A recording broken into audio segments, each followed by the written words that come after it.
Jubilations hits Igboland as Tinubu's government finally prepares Nnamdi Kanu bail documents. Who signed the documents will shock you. Before we dive into the full details, kindly tell us where you are watching from and drop your comment below. Markets across Enugu, Aba, and Onitsha emptied in minutes as thousands took to the streets to celebrate the breaking news. People are dancing, cars are honking, and the entire southeast region is in complete celebration. Everyone thinks it is a total victory for the agitation. But what the public does not know is the highly classified secret agreement that was signed inside the prison walls just hours before this announcement was made. The federal government did not just let him go out of kindness. Nnamdi Kanu signed a massive document that changes everything completely, and the actual terms of this deal will shock you.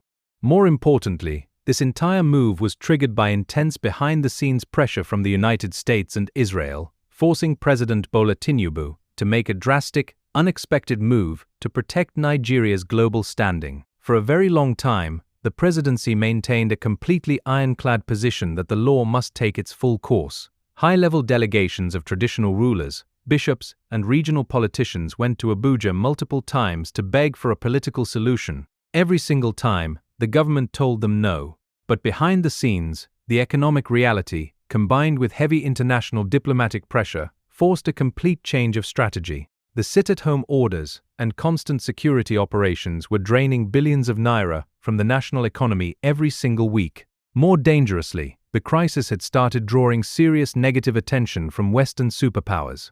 The United States government, tracking the instability in West Africa and looking at the vast oil-rich Gulf of Guinea, decided that the security situation in southeastern Nigeria could no longer be left unresolved. Simultaneously, Israel, which monitors specific intelligence networks across Africa, raised alarms about how the local instability was creating security gaps that hostile global interests could exploit. United States and Israeli diplomatic teams delivered a direct, highly sensitive brief to President Bola Tinubu. The message was clear: stabilize the region immediately, use a political solution to end the economic bleeding, or face severe downgrades in international security partnerships and foreign direct investment. Faced with this massive joint pressure from Washington and Tel Aviv, Abuja realized that holding Kanu forever was becoming too expensive politically and financially. They needed a way out, but it had to be an exit strategy that completely favored the federal government while satisfying the international community. A secret intelligence committee drafted a confidential memorandum of understanding. 2 weeks ago, top officials from the National Intelligence Agency and the State Security Service drove into the high-security facility under total blackout conditions. They did not bring lawyers or journalists. They walked straight into the cell and placed the document on the table. The lead official told him clearly that this was the final offer from the state, heavily backed by global diplomatic frameworks. If he signs it, the judicial system will immediately open the gates through a structured legal compromise. If he refuses, the case remains closed and he stays inside forever. The first clause he signed completely dismantles the entire enforcement structure of the agitation. The document explicitly states that Nnamdi Kanu must make an immediate, unconditional public broadcast to his followers. In this broadcast, he must formally dissolve every single unauthorized security outfit, armed group, and violent enforcement wing operating under his name or the name of his movement. He is required to tell all his foot soldiers to stand down completely, drop their weapons, and stop all forms of enforcement in the region. This means the end of all forced lockdowns and sit-at-home orders that have paralyzed the eastern states for years. This clause was heavily pushed by the United States, which wanted a complete guarantee of stability before releasing any trade blockades. The second clause is the biggest shock of the entire agreement, and it completely alters the destiny of the movement. Under this signed section, the demand for a separate nation through external secession is permanently dropped. The document forces a total pivot into absolute political integration. From the moment he steps out, the movement is legally required to register and operate strictly as a non-violent political pressure group or a formal political party within the boundaries of the Nigerian constitution. He has effectively agreed to play by the rules of the very government he spent years fighting against. This specific condition satisfies the Israeli and US demands that the territorial integrity of Nigeria must not be broken under any circumstances. Kanu sat in his cell for hours reading these lines. He knew exactly what this signature meant.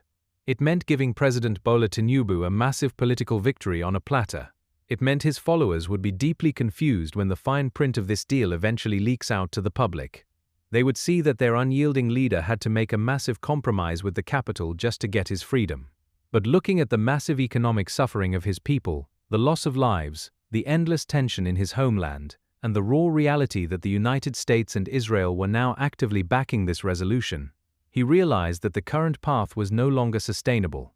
He picked up the pen and signed his name on the dotted line.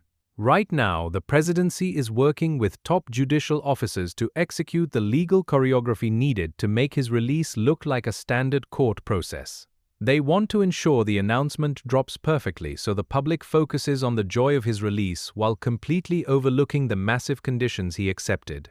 The strategists in Abuja are highly satisfied because they did not use guns or soldiers to end the crisis. They used a combination of global diplomatic alignment and a single piece of paper to permanently neutralize the threat to state sovereignty. The gates are finally opening and Igboland is celebrating, but the movement itself has been completely changed from the inside out. For further background on the ongoing legal discussions and responses surrounding this situation, you can watch Nnamdi Kanu Remains Unbroken Despite His Detention, which highlights how lawyers and supporters continue to push for his freedom amidst a tense judicial climate.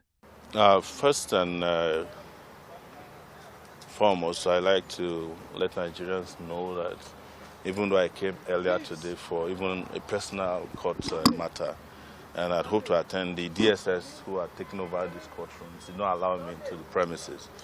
But I've just been briefed by the Igboland lawyers representing Nnamdi Kanu that he totally and thoroughly exposed the Nigerian judiciary today, the underbelly of the judiciary. And we didn't need to get to this point.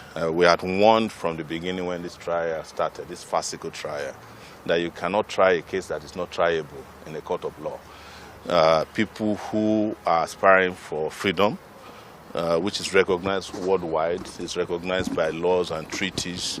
It's even recognized, I think, by their 1999 constitution that every Nigerian have a right to associate with whomever they want and express themselves freely.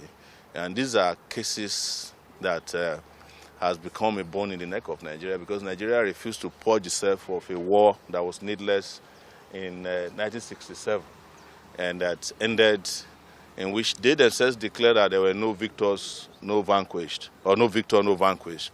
But the victors continue to vanquish their victims. So I am here to say once again that if there's anybody who has sense in the government, today is the final day to sit down and release Nnamdi Kanu and stop wasting Nigeria's resources on a trial that you know cannot go anywhere. This trial has gone through all the courts of the land, except maybe I think it went to a magistrate court at a point when they first started this charade. Yes. So what is the implication of this? The court cannot adjourn a case in which it has no jurisdiction. The judge has already made an order, a consequential order, that she has recused herself from this trial the last time. So you cannot not assume jurisdiction over a case from which you have disqualified yourself. That is a very simple legal maxim. So, and she also cannot be a judge in her own case or court. She has been indicted by Nnamdi Kanu and the lawyers that she's not fit to be a judge in this case. So, adjourning the case is irrelevant. But I guess maybe she adjourned the case indefinitely to allow reason or oxygen to breathe into the brain of the people who are running Nigeria. Hopefully, they will, within that period of time, resolve this matter. I won't even say in the interest of justice. It's in their own interest. Yes. So because the Supreme Court and other courts have resolved the matter in the interest of what is limited justice in Nigeria.